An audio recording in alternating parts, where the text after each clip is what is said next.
I'm Bo Johnson. Today is December 25th, 2025. Welcome to YesToHellWith.com and Merry Christmas.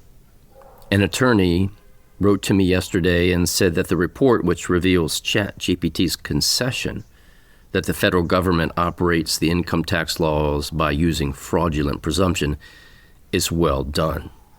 You have 5 more days to get the $1 report on jamesbowersjohnson.com.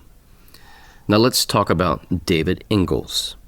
David Ingalls was not a criminal. He was a 55-year-old widower in Johnson City, Tennessee, living on $770 a month in SSI disability payments issued in part because he had difficulty making sound decisions. He lived quietly. He lived alone. He lived on the margins of society until the system noticed him. David did not seek out crime. Crime came to him disguised as opportunity.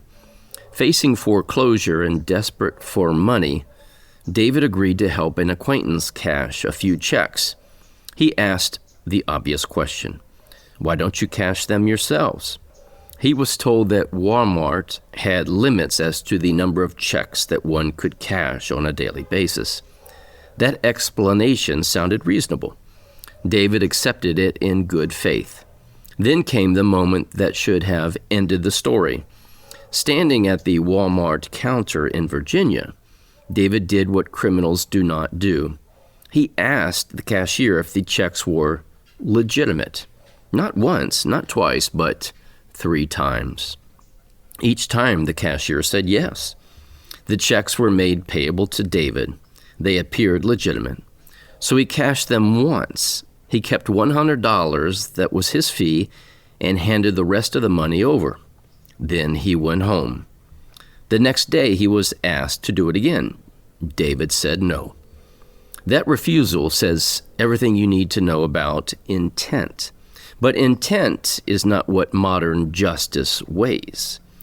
When the authorities dismantled the stolen check scheme, they did not distinguish between the planners and the pawns. They did not separate the calculating from the cognitively impaired. They arrested everyone. David Ingalls was swept into the same net. There was no trial. There was no jury.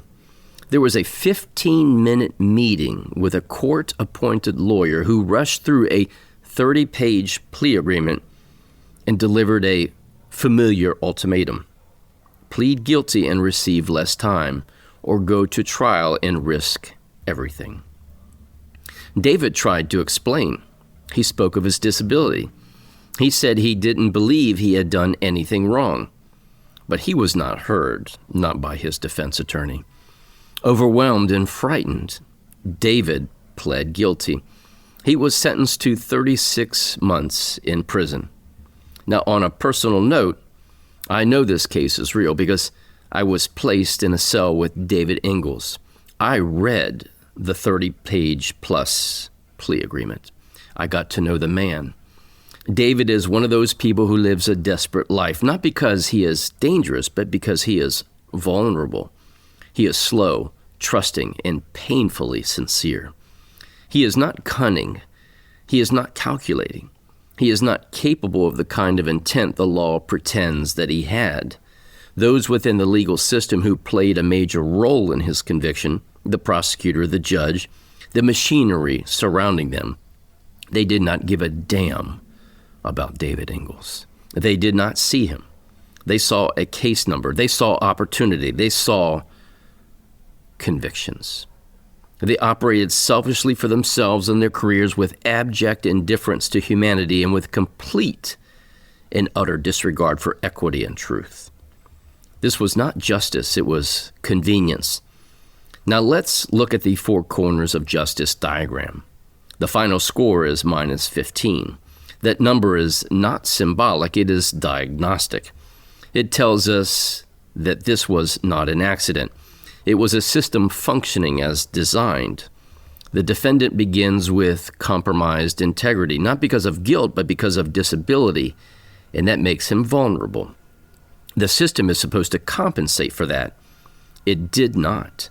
The electorate failed by accepting a culture where plea bargains replace truth and speed replaces equity. Lawmakers failed by allowing conspiracy laws to operate without meaningful intent requirements, laws broad enough to criminalize weakness, and that includes everyone. Investigators failed by ignoring facts that pointed away from guilt. David cashed checks once, and he refused to do it again.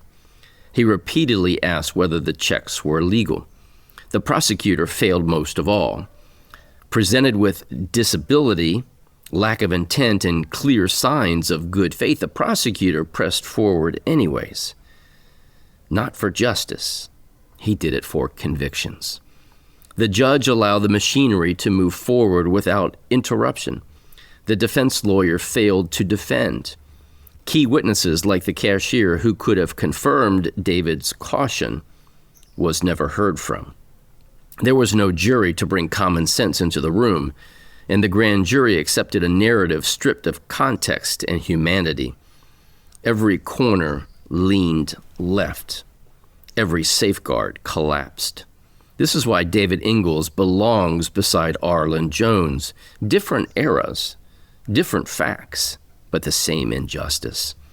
Arlen Jones stole food to feed starving children and received a life sentence. David Ingalls cashed checks once, asked 3 times if they were legal, refused to repeat the act, and lost 3 years of his life.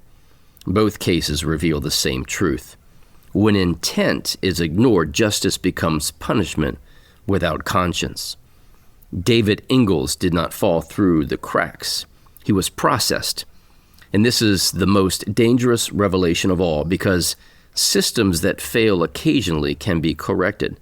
Systems that operate smoothly while doing wrong are the ones that must be confronted. This is why the 4 corners of justice diagram exists. Not to accuse one bad actor, but to expose a culture that no longer distinguishes between enforcing law and the complete destruction of human beings. And this is absolutely contemptible. And as always, may truth reign supreme.